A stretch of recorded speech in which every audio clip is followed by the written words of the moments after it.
नमस्कार दोस्तों। इस विश्लेषण में हम सीधे उस कड़वी सच्चाई की बात करेंगे जो इस वक्त पूरे इंडियन आईटी सेक्टर को हिलाकर रखती है। ये कोई आम उतार चढ़ाव नहीं है। इसका असर हमारी पूरी अर्थव्यवस्था पर पड़ने वाला है। तो आइए समझते हैं कि आखिर ये संकट आया क्यों और इसका आगे का रास्ता क्या है। इस पूरे विश्लेषण को हम 4 मेन बातों में बांटेंगे। पहला, the golden era of IT. फिर द 5 कल्प्रिट्स यानी इस संकट के 5 मुजरिम। तीसरा, द रिपल इफेक्ट। और आखिर में अडैप्टिंग टू द फ्यूचर। तो चलिए सबसे पहले बात करते हैं पहले हिस्से की, the golden era of IT. भारतीय आईटी सेक्टर का साइज सच में हैरान करने वाला है। मतलब ये सिर्फ एक आम इंडस्ट्री नहीं है। ये करीब 57 lakh white collar jobs generate करता है। सोचिए, जीडीपी में 7 से 8% का योगदान और देश के टोटल सर्विस एक्सपोर्ट्स का लगभग 40% सिर्फ और सिर्फ आईटी सेक्टर से आता है। एक तरह से कहा जाए तो यह हमारी इंडियन इकोनॉमी की पूरी रीढ़ की हड्डी है। पर यह हमेशा से इतना बड़ा नहीं था। 1998 में देखें तो ये एक छोटी सी इंडस्ट्री थी जिसमें मुश्किल से 2 लाख जॉब्स थीं। असली टर्निंग पॉइंट आया 1999 में, Y2K क्राइसिस के रूप में। जब ग्लोबल कंप्यूटर्स में पैनिक फैला तो सारी वेस्टर्न कंपनीज दौड़कर इंडिया आईं। और क्यों ना आती? जो काम अमेरिका में 20 लाख रुपए में होता था, वही लाखों लाइन्स का कोड हमारे इंडियन इंजीनियर्स सिर्फ 2 लाख में ठीक कर रहे थे। और यहीं से साल 2000 आते आते भारत दुनिया का सबसे बड़ा ग्लोबल चीप कोडिंग हब बन गया। अब अचानक आई इस सफलता और दौलत ने हमारे मिडिल क्लास को पूरी तरह से बदल कर रख दिया। इंजीनियरिंग एक सामाजिक जुनून बन गया। एसी वाले ऑफिसेज, फॉरेन ट्रिप्स और मोटी सैलरी, ये सब गरीबी से बाहर निकलने का एक वीआईपी टिकट और स्टेटस सिंबल बन गया था। माता पिता बच्चों को जबरदस्ती कोटा जैसे कोचिंग इंस्टीट्यूट्स भेजते थे। सबको बस एक ही उम्मीद थी, बैंगलोर या अमेरिका की फ्लाइट।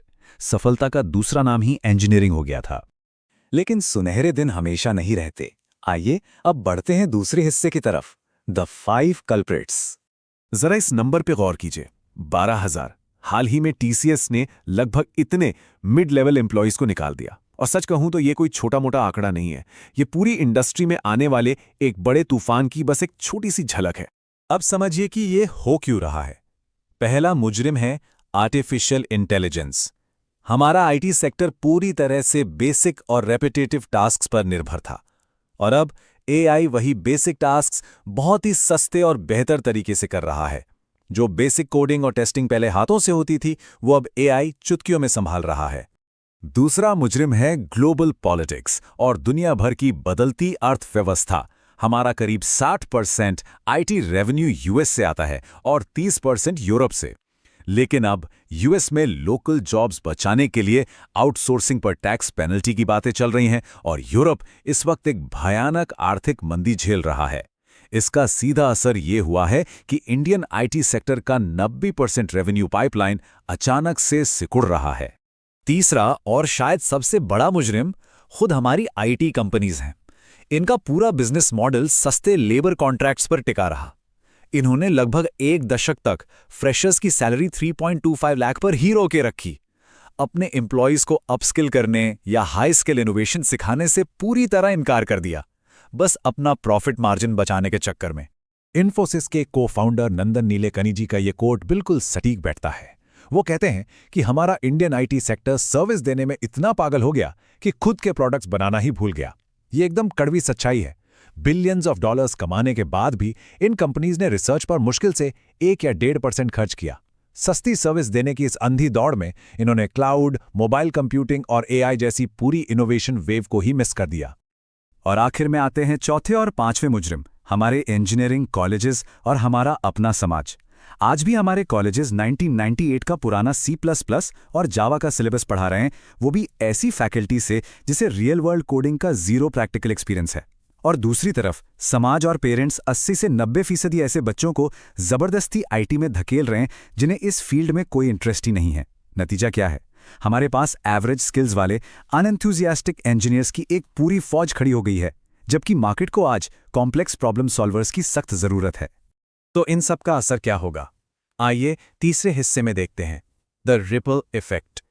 भारत हर साल लगभग 15 लाख इंजीनियर्स प्रोड्यूस करता है, पर जब जनरल प्लेसमेंट्स गिरकर सिर्फ 17% पर आ गए हैं और कॉलेजेस में हैरान कर देने वाली 20 लाख से ज्यादा सीट्स खाली पड़ी हैं, तो ये साफ है कि युवा बेरोजगारी की एक बहुत ही विशाल लहर शुरू हो चुकी है। और ये पूरी सिचुएशन एक भयानक डोमिनो इफेक्ट क्रिएट कर रही है। ध्यान दीजिए, जब आईटी में लेऑफ्स होंगे और हायरिंग रुकेगी तो बेरोजगार इंजीनियर्स अपनी ईएमआईज नहीं चुका पाएंगे। इससे सीधा रियल एस्टेट मार्केट क्रैश होगा, बैंक्स पैनिक करेंगे और आईटी सेक्टर के लोगों को लोन देने से डरेंगे। और अंत में जो लोकल बिजनेसेस हैं जैसे रेस्टोरेंट्स, कैब्स या कोचिंग हब्स जो इन्हीं इंजीनियर्स के खर्च पर चलते थे, वो धीरे धीरे बैंकरप्ट होने लगेंगे। इस पूरे आईटी इकोसिस्टम का टूटना सीधे तौर पर भारत के $5 ट्रिलियन जीडीपी टारगेट के लिए एक बड़ा खतरा है। आईटी स्टॉक्स तो पहले ही 25 से 30% तक गिर चुके हैं, जिससे स्टॉक मार्केट के इन्वेस्टर्स का भारी नुकसान हुआ है। ये बात पूरी तरह तय है कि जब आईटी सेक्टर क्रैश होता है तो उसका असर किसी एक इंडस्ट्री पर नहीं बल्कि हर एक इंसान पर पड़ता है। अब सवाल यह है कि आगे क्या? चलिए आखिरी हिस्से पर आते हैं, अडैप्टिंग टू द फ्यूचर। मशहूर इन्वेस्टर विनोद खोसला की ये बात इस नए दौर का सच पूरी तरह बयान करती है। वो कहते हैं, कॉलेज की डिग्री अब खत्म हो चुकी है। दुनिया अब ये पूछती है कि आपको आखिर काम क्या करना आता है। आईटी प्रोफेशनल्स अब किसी पुरानी डिग्री, किसी ठहरे हुई कंपनी या फेल हो रहे कॉलेज के भरोसे अपने करियर को नहीं बचा सकते। अगर आज की मार्केट में वैल्यूएबल बनना है तो पुरानी और एवरेज स्किल्स को पूरी तरह पीछे छोड़ना पड़ेगा। बेसिक कोडिंग और मैनुअल टेस्टिंग का वक्त चला गया है। अब जरूरत है artificial intelligence, machine learning, data science और साइबर सिक्योरिटी जैसी हाई स्किल और कॉम्प्लेक्स फील्ड्स में खुद को तेजी से अपस्किल करने की।